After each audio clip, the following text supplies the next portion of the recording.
Hey, everybody. Good to see you on this Monday morning or whatever time it is where you're at. If you're here for the live training with Michael Hyatt, you're in the right place. I am he. So if you tell me in the chat, where are you watching from? I just like to get a sense for where everybody's watching from, where you're located. I'm in Nashville, Tennessee this morning. We're going to get started here in just a second. Okay, Raleigh, Washington, Houston, hello Nashville person, Plano, Texas, Greensboro, Delaware, Lynchburg, Ithaca. Not seeing too many international. Oh, there's Germany. Popped up. Fantastic. Well, guys, welcome. If we don't know each other yet, I'm Michael Hyatt, New York Times bestselling author of Your Best Year Ever and Free to Focus, founder of Full Focus and the AI Business Lab, which is a new company I started last fall, and creator of the Freedom Compass, which we're going to talk about in today's content. But it's the framework that thousands of professionals now use to redesign their lives around what's truly theirs to do. So I want to start with a bit of a disclaimer. Let me just make sure I get the right screen here.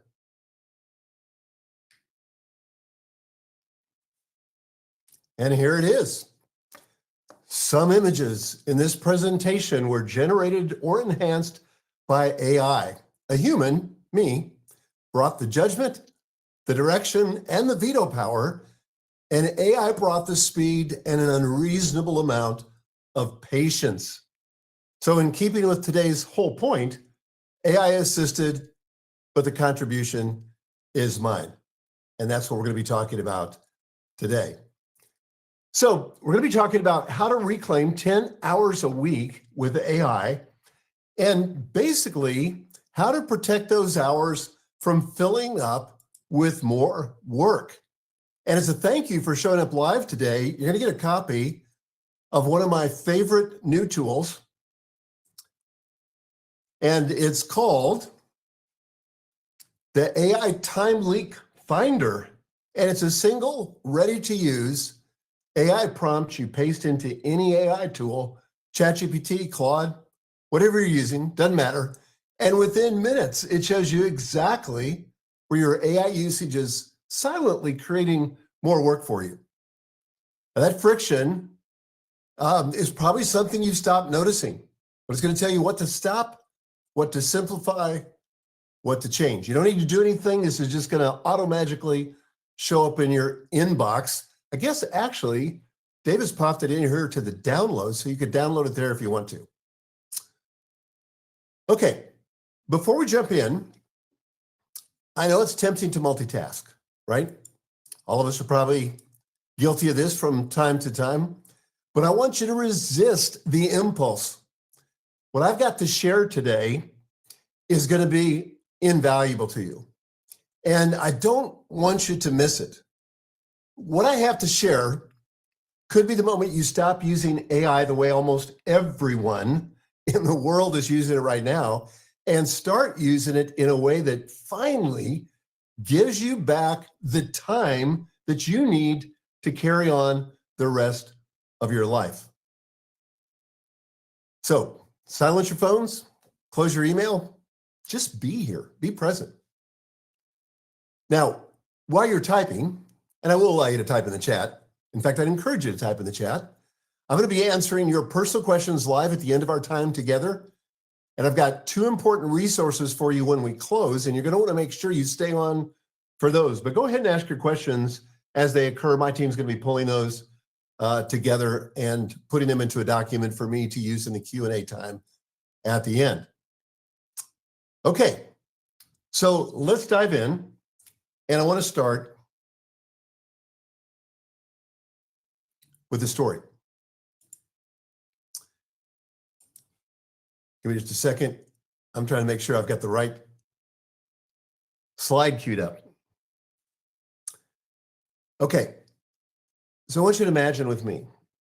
It was a Tuesday afternoon in January of 2002, and I was sitting across the desk from my boss, Sam Moore, the CEO of Thomas Nelson Publishers here in Nashville.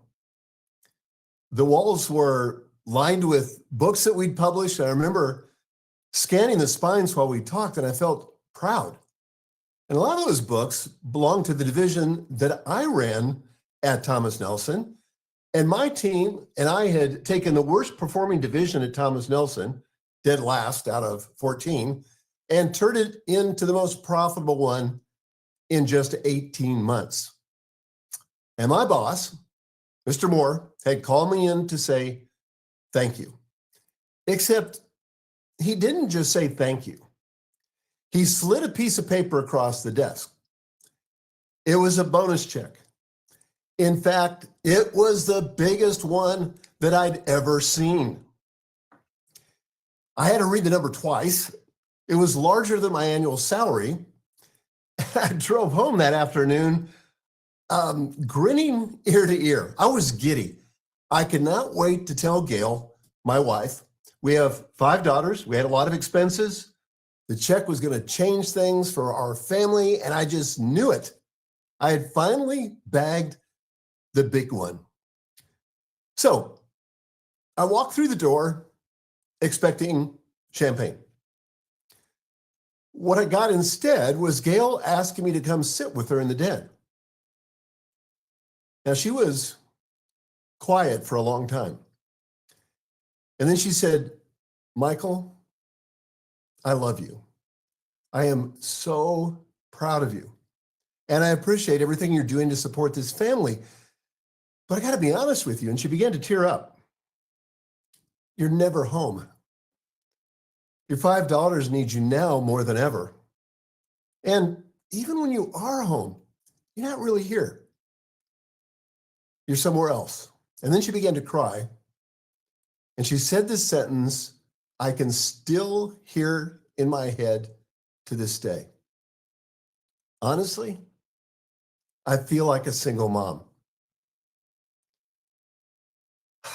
I sat there with the biggest bonus check of my life in my pocket, and I felt like the worst husband and father in the world. Now, if you've read my book, Win at Work and Succeed at Life, you know that story. It's chapter 1. What I didn't put in the book is what happened next. And that's what I want to share with you today, because it's the story that's going to matter to you. For the next several days, I couldn't stop thinking about what Gail had said. And I realized I was facing what felt like an impossible choice. I felt like option 1 was to keep winning at work, keep hitting the numbers, keep earning the bonuses, and keep losing my health, my family, and eventually myself. Or option 2, focus on my life, pump the brakes, pull back at work, be home more, and live with the quiet ache of knowing I wasn't doing the work I was capable of doing. Honestly, neither option was acceptable. I was not willing to lose my family, but I was not willing to settle either.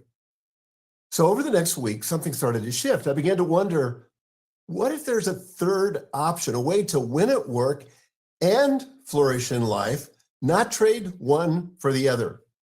And that's something that we call the double win here at Full Focus. Now, I didn't know if that third option existed, but I knew I wasn't going to find it on my own. I'd already tried every productivity book I could get my hands on, every system. Nothing had worked because nothing I was doing was actually addressing the real problem. So I made a decision. Instead of spending another year trying to figure it out on my own, I was going to hire somebody who'd already figured it out, but I didn't have a clue where to start. So I decided to reach out to John Maxwell, one of the best-selling leadership authors in the world, who happened to be one of my authors at Thomas Nelson. We knew each other, so I picked up the phone and called him, and I said, "John, I need a coach. Who should I hire?" And he gave me one name, Daniel Harkavy. A few weeks later, I was sitting across from Daniel in my very first coaching session ever.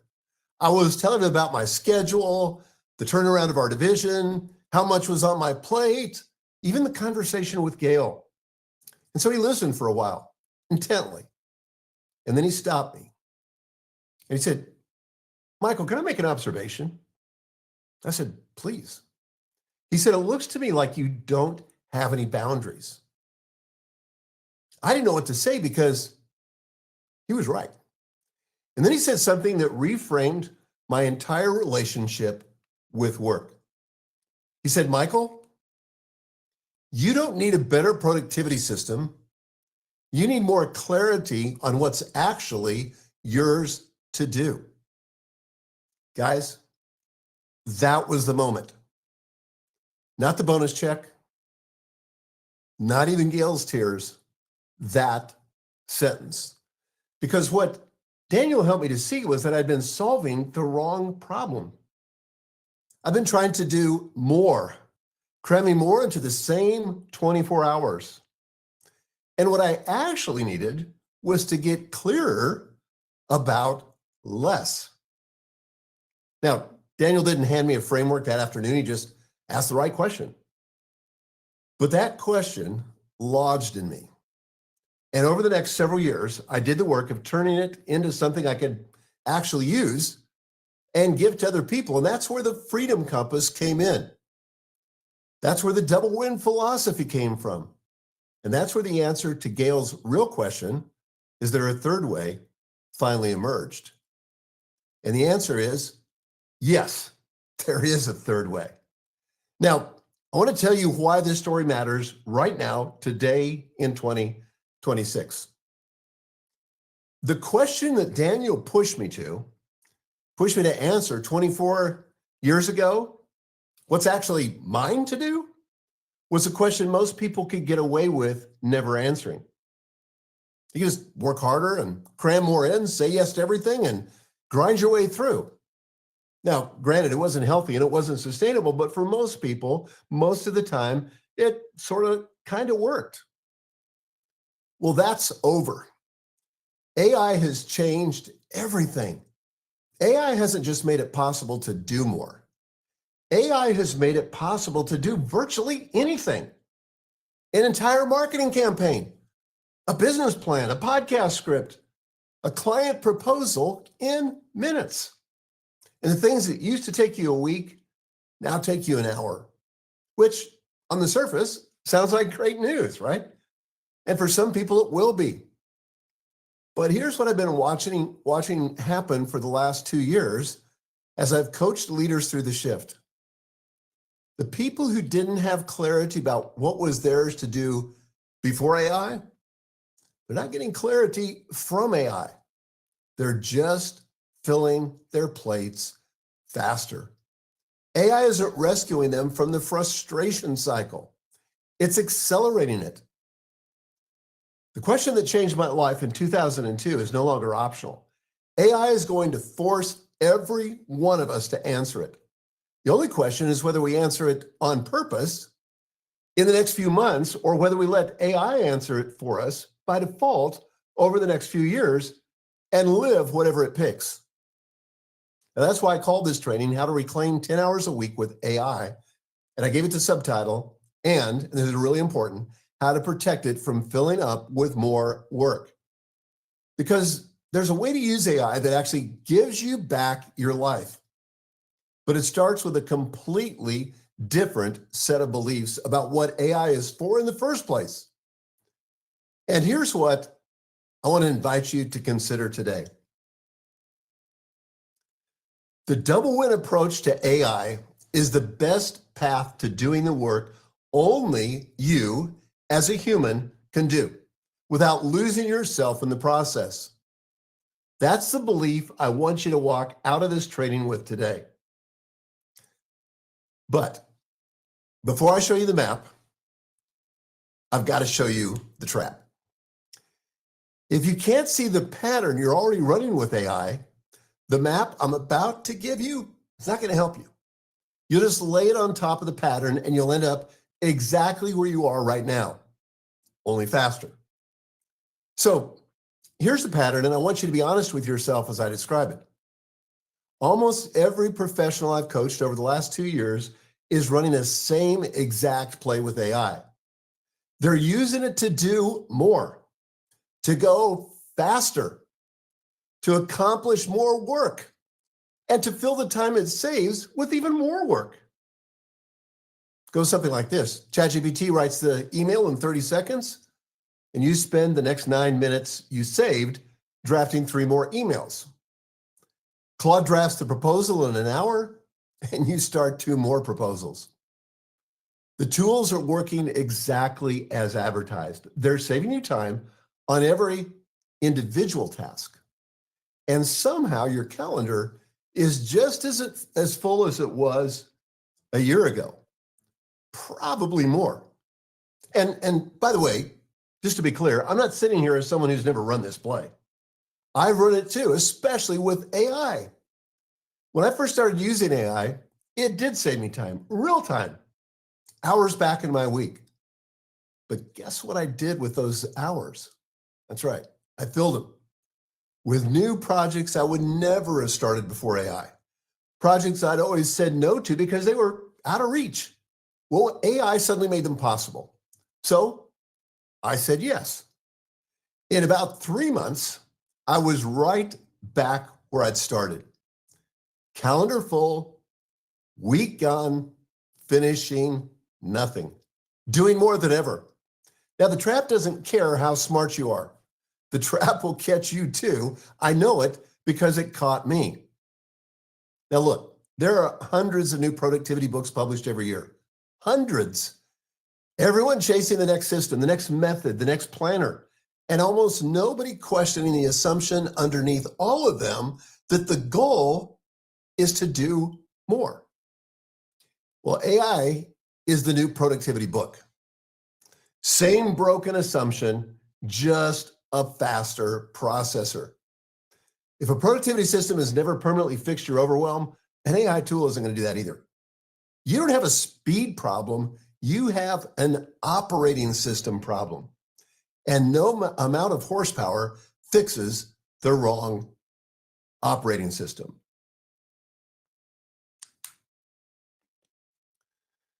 This is what I call the frustration cycle. More capacity creates more commitments. More commitments create more fatigue. More fatigue creates the desperate search for more capacity. And around we go. It's never ending. Well, AI doesn't break this cycle. AI puts the pedal to the metal. Now, you probably already lived this, right? More content drafted than you'll ever publish. More plans made than you'll ever execute. Saving time on every task, sure, but losing your week anyway and eating into your weekend. Now, if any of this sounds like the last 60 days of your life, I want you to hear me say something very important. It's not your fault. You're not lazy. You're not undisciplined. You're surely not behind. The strategy you're running is the strategy that almost every AI voice in the market is selling you. And it was never going to work, no matter how hard you tried. And this is why we have to step back and challenge our assumptions, the very framework we've unconsciously adopted. And the truth is, there's a different way, a different operating system, and it starts with a different map. Now, this is the map that I built to answer Daniel's question. It's the tool my entire company runs on, the one that thousands of our clients have used to redesign their lives around what's truly theirs to do. And I call it the Freedom Compass. Now, before I walk you through it, I want you to hold 2 simple questions in your mind. What are you passionate about? Not your job description, not what you're paid to do. What do you love? What energizes you? What feels like the work you do, even if no one was paying you? So passion. And then, what are you proficient at? What are you generally good at? And here's the part most people miss. Proficient doesn't mean skilled. It means skilled is something that drives real results. If you're good at it, but it doesn't move the needle in your business or your life, doesn't count. So 2 questions: passion and proficiency. So I want you to hold them in mind as I show you the map, and we're going to build it step by step. Ready? Okay.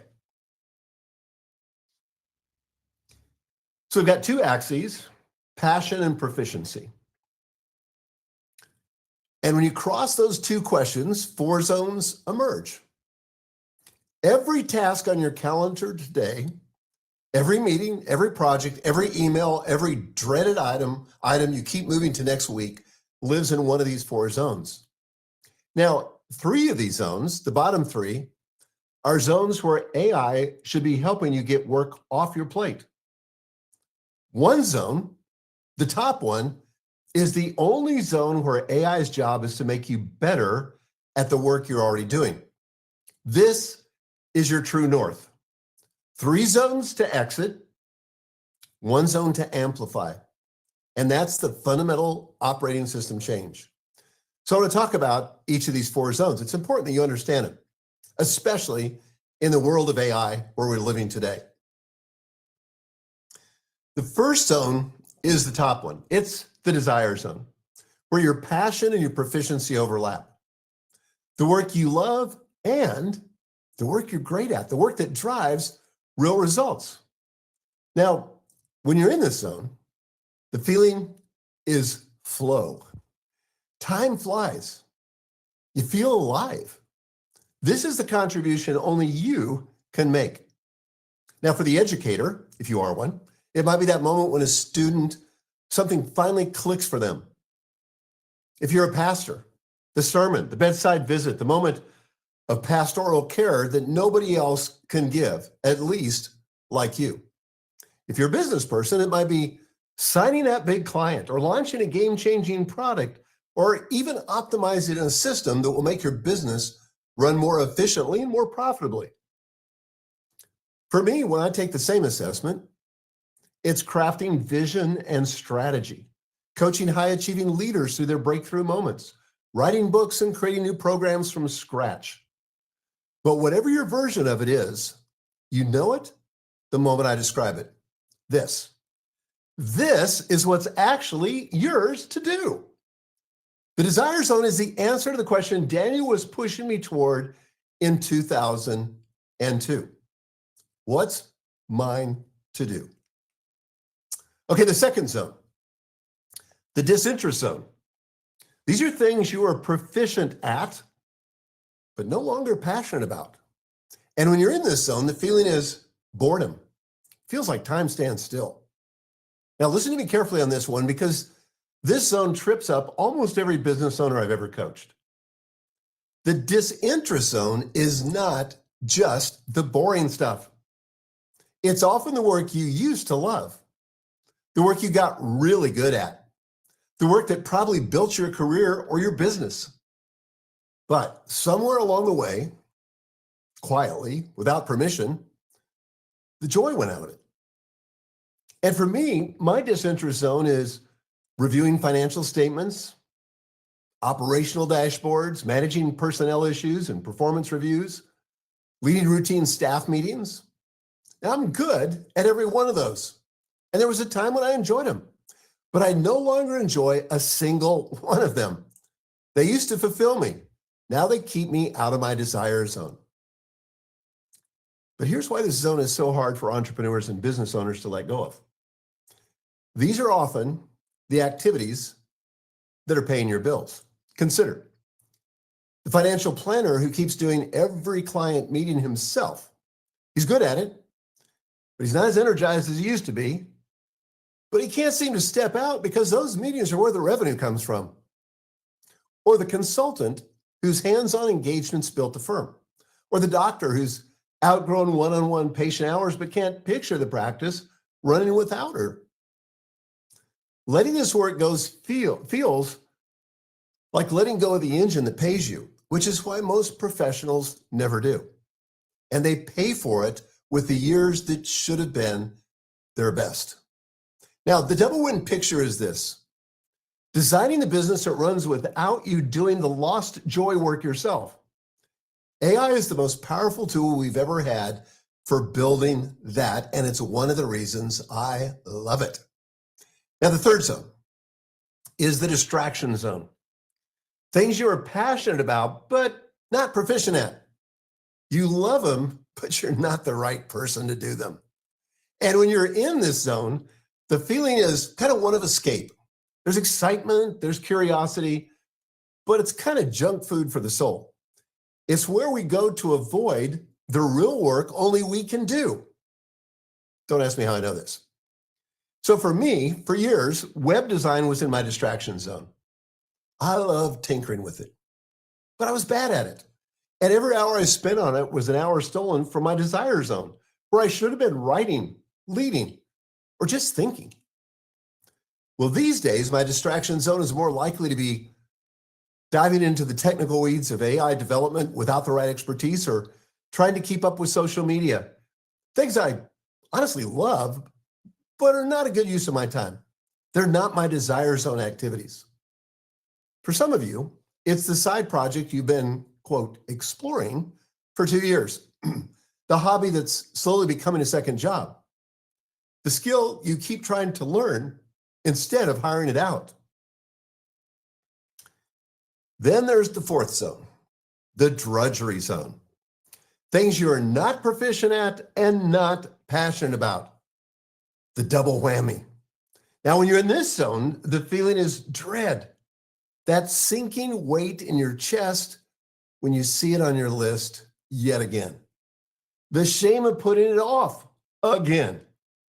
And that whispered doubt. What's wrong with me that I can't get to this? Now, for me, it's any kind of data entry, or reconciling expenses, scheduling meetings, formatting documents, troubleshooting technical issues, especially for my family. The tasks that sit on my last list for weeks. Now, yours is going to look different, but you know your version when you see it, right? Now, I want to correct an assumption people make about this zone. These tasks may have to be done. They just don't have to be done by you. And here's God's beautiful design. We're each wired differently. The thing that's drudgery for you is often somebody else's desire zone. My assistant, Jim, who's on this training today, and I are the perfect example. We're complements. We've worked together now for 10 years. He basically loves the things I hate, and I hate the things he loves. Perfect. The administrative work that turns my Sunday night into a knot of dread, well, that's where Jim flourishes. He's not tolerating it. He genuinely thrives. And most of the work in your drudgery zone is sitting in somebody else's desire zone. I want to say that again. Most of the work in your drudgery zone is sitting in somebody else's desire zone. You just haven't found that person yet. And that's okay. Okay, quick gut check. Type one word in the chat. I'm going to just make sure I'm on the chat here. One word in the chat that represents where you spend the most time right now. Is it your desire, disinterest, distraction, or drudgery? One word, go. See a lot of disinterest. Ooh, few drudgery ones, mostly disinterest, distraction, distraction, distraction, distraction, distraction. Thanks, Patrick, Davis, Dana, Monica. Monica, desire zone since I was brave to change jobs. Okay, I got to say one thing I'm noticing. I'm seeing a lot of distraction, a lot of disinterest. Almost nobody is saying desire. That, my friend, is the diagnosis. And that's exactly what we're about to fix. So that's the map, the freedom compass. 4 zones, 1 direction. The desire zone is your true north. Everything else points toward it. Here's the operating system change. The work you're doing in the bottom three zones is work that shouldn't be on your plate. Not because it's not important, much of it is, but because you shouldn't be the one doing it. It's that simple. In our Double Win coaching program, we teach the specific strategies for getting that work off your plate, one task at a time. By the end of one quarter with us, your week looks fundamentally different. But that's the map. That's the new operating system. Now, knowing the map is one thing. Living from the map is another. And living from this map requires you to adopt three specific beliefs about AI that almost nobody is teaching. So I want to walk you through these three beliefs one at a time. You guys ready? Okay, here we go.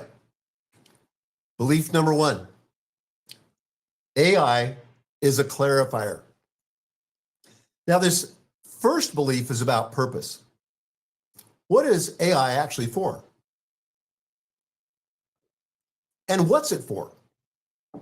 What should you do with the time it gives you back? Let me explain. For each of these beliefs, by the way, I'm going to give you what most people believe, and which I call the old model, and then I'm going to tell you about what I believe the new model. Okay, so let's start with the old model. Most people believe AI is an accelerator, a productivity tool, something that helps you get more done in less time. The faster you can write the email, the better. The more output per hour, the more value. AI is delivering, save time, do more, be more productive, and what every ad on social media is selling you right now, right? But here's the deeper mechanism that most people miss. AI compresses the distance between an idea and getting it done, unlike anything I've ever seen. Things that used to take a week now take an hour.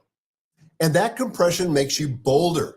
You start saying yes to projects you wouldn't have touched a year ago, because the gap between I should do that and I could do that has collapsed. So you take on more and more and more. And here's the punchline. AI didn't reduce your workload. It actually increased it. You're now running 10 projects you wouldn't have started a year ago, and somehow you have less time, not more. The frustration cycle doesn't break with AI. No, it actually accelerates. Here's what we believe at Full Focus. AI isn't an accelerator. AI is a clarifier. Its job in your life is to help you see what's actually yours to do.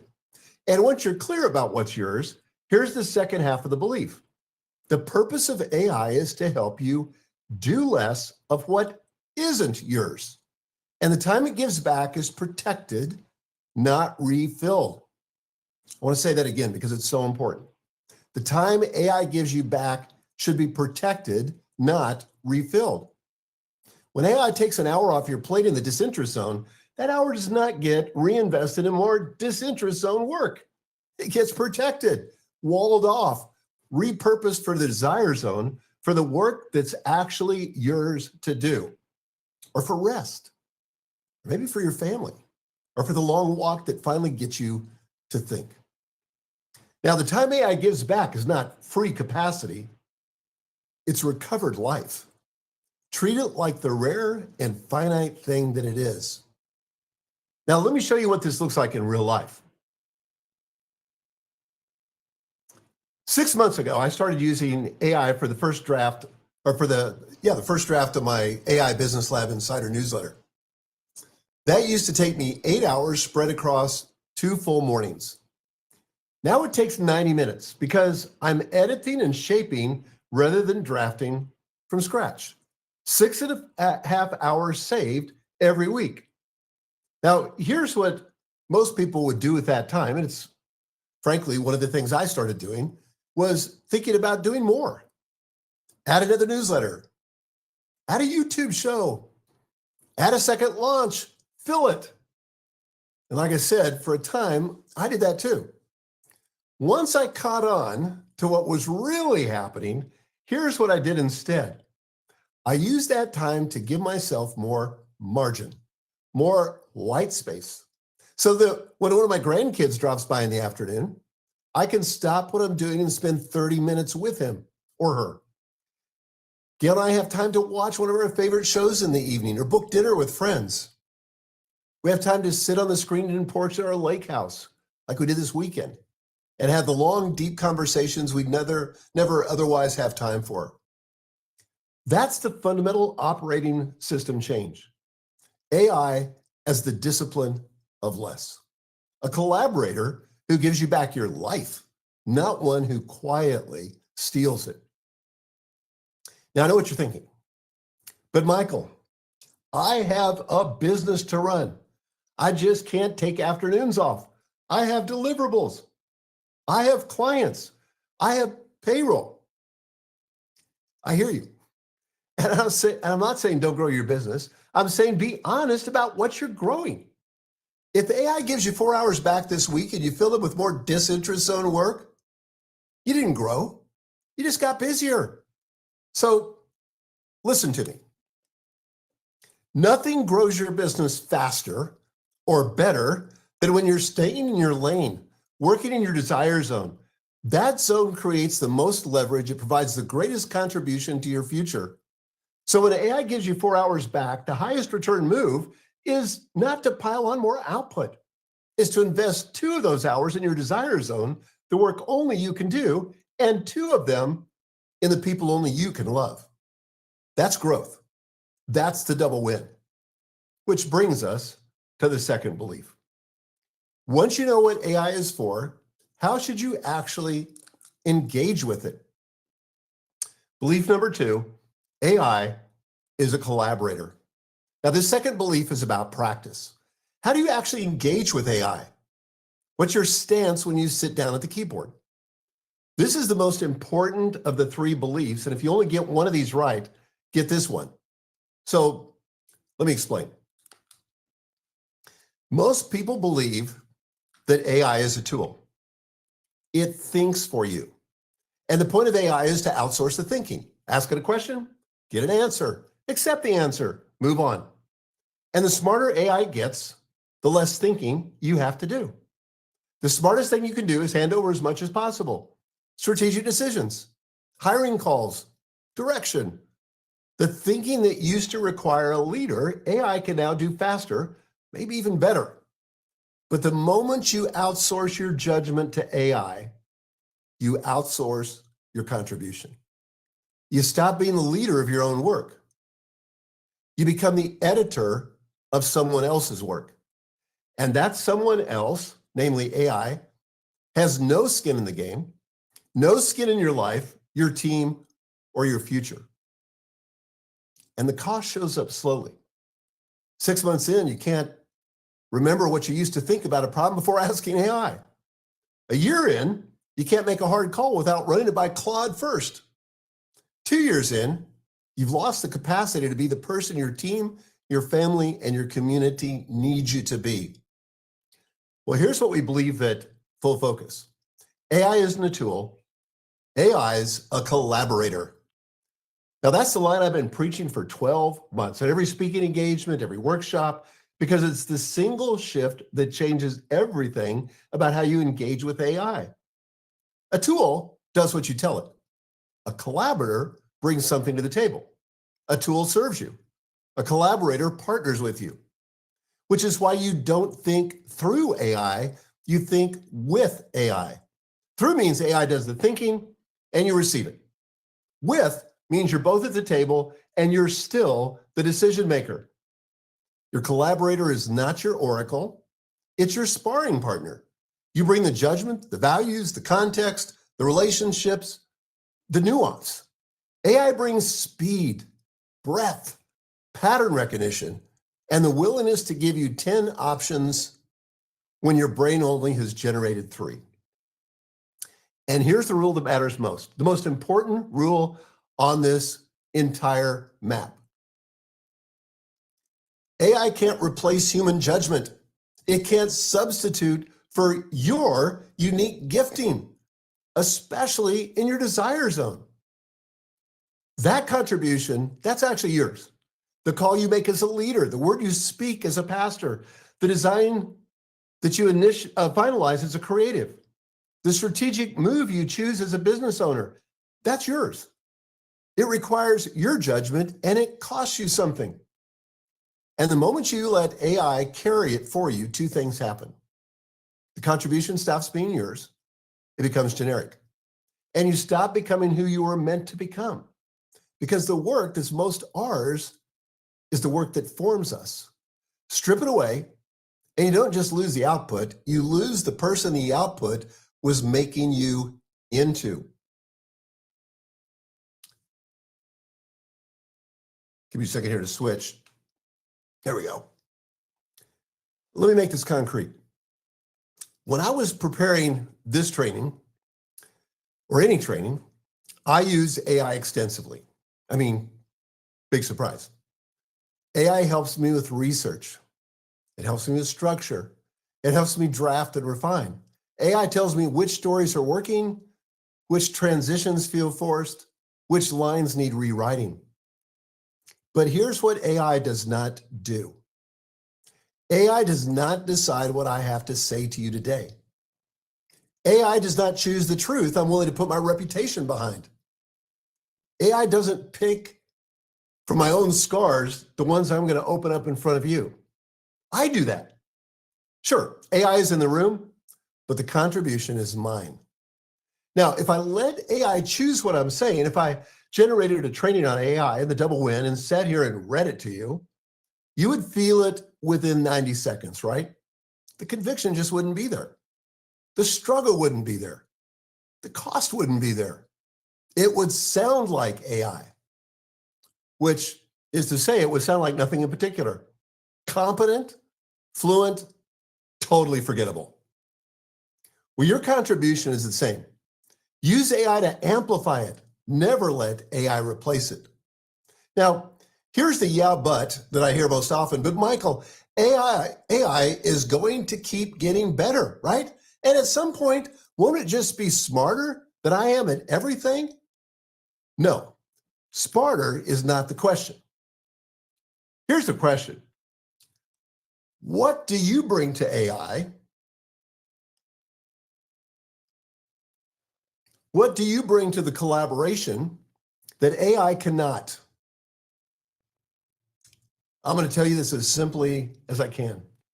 The answer is your life, your experience, the unique way you think, the categories and frameworks you've built over decades, the scars and the wounds you've earned, the truths you've tested, the things you know about people, about work, and about leadership that you only know because you've lived them. And by the way, this is why mid-career professionals, even late career professionals, are often the ones that are getting the most out of AI right now. It's not the youngest, not the most technically savvy. It's the ones with 20 or 30 years of real work behind them. Because collaboration only works when you have something to contribute back. AI does not have skin in your game. You do. And no amount of intelligence collapses that gap. Which brings us to the third and final belief. What does AI ultimately give you back? Belief number 3, AI is a liberator. I love this. This third and final belief is about the promise of AI. What AI ultimately promises to give you back. Let me explain. Most people believe, and this is rarely said out loud, but it's in the air every time AI gets discussed, that AI is a thief. It's stealing our thinking. It's stealing our work. It may ultimately steal our jobs. And the more we use AI, the less human we need to be. With AI, the thinking is automated. The decisions are simulated. Relationships are managed by tools. Presence is replaced by notifications. And eventually, we become a kind of input-output machine. We sleep less. We eat at our desks. We optimize every interaction, cut everything that doesn't scale. Well, that trajectory is what scares me most about how AI is being marketed right now. Not because anyone's saying it, but because everything built around us assumes it. If you don't push back consciously, The technology will quickly remake you in its image. You wake up 3 years from now, more efficient and less you. Well, here's what we believe at Full Focus. AI isn't a thief. AI is a liberator. It frees you from the work that shouldn't have been on your plate at all. And it frees you to be more of who you really are. Or to put it another way, the more you use AI well, the more human you get to be. Read that again. When AI does what it should, automating the disinterest work, taking on the drudgery work, supporting your desire zone without replacing you in it, what AI gives you back is everything that was being squeezed out of your life.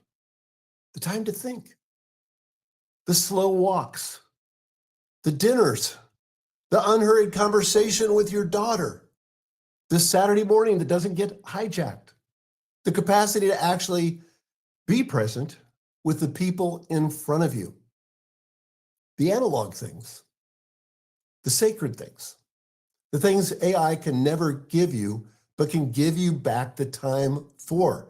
And that's the whole point.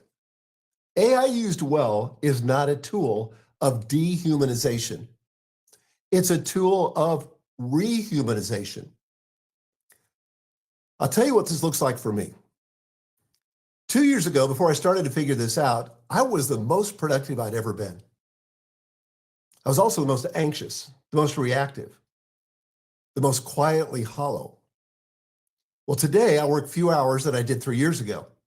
AI handles much of what I used to do. And I am more present with Gail, more engaged with my grandchildren, more available to the work that's actually mine. I read more, I sleep better, I pray longer. And that's not a coincidence. That's what happens when the operating system changes. It's what happens when it's made visible in a life. And it can happen for you. Not because AI is magic, but because AI is doing what AI should do. And when it's doing that, you finally get to do what only you can do and be who only you can be. Now, I hear the yeah, but Michael, this sounds nice. If everyone around me is using AI to do more, won't I get left behind by using it to do less? Look, the professionals who are going to lead the next decade are not the ones doing more. They're the ones doing what is theirs with more clarity, more energy, and more presence. Why? Because AI doesn't, or burnout doesn't scale. It just doesn't.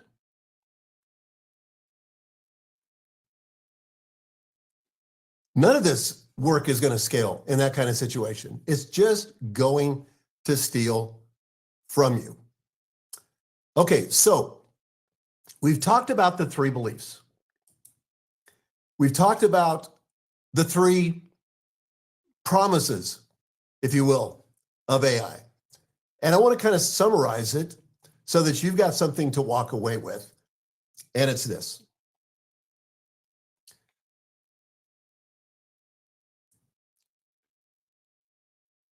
When it comes to a purpose,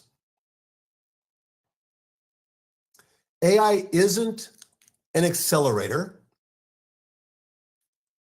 AI is a clarifier. When it comes to practice, AI isn't a tool. AI is a collaborator.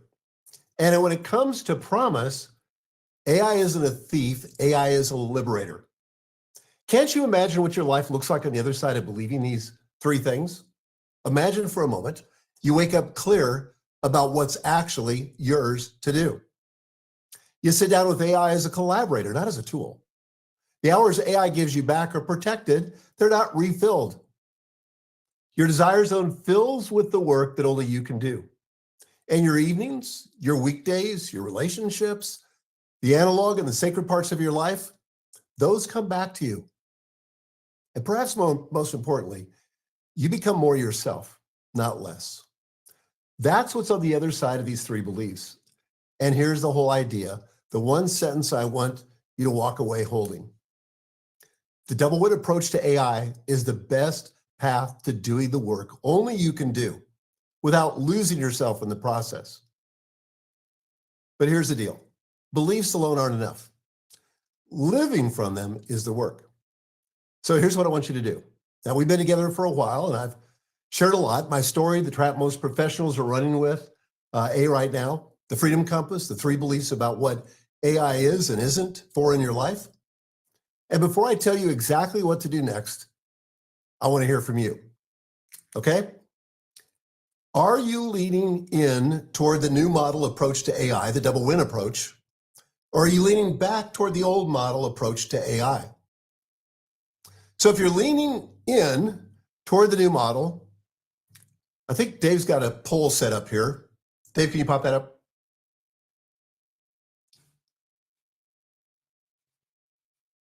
Yeah, or you could just answer in the chat. Yeah, there is. If you click on the polls part of the chat, you can answer right there. Okay, so if you're leaning in toward the new model, be honest. If you're leaning back toward the old model, be honest. And maybe you're thinking, this is interesting, but not for me right now. Does the new model, the double win approach, get you closer to what you want for your work and life, or does the old model? Now, honestly, either answer is fine. No judgment. If you're leaning back, if you're not ready for this, no hard feelings. The old model approach to AI isn't evil.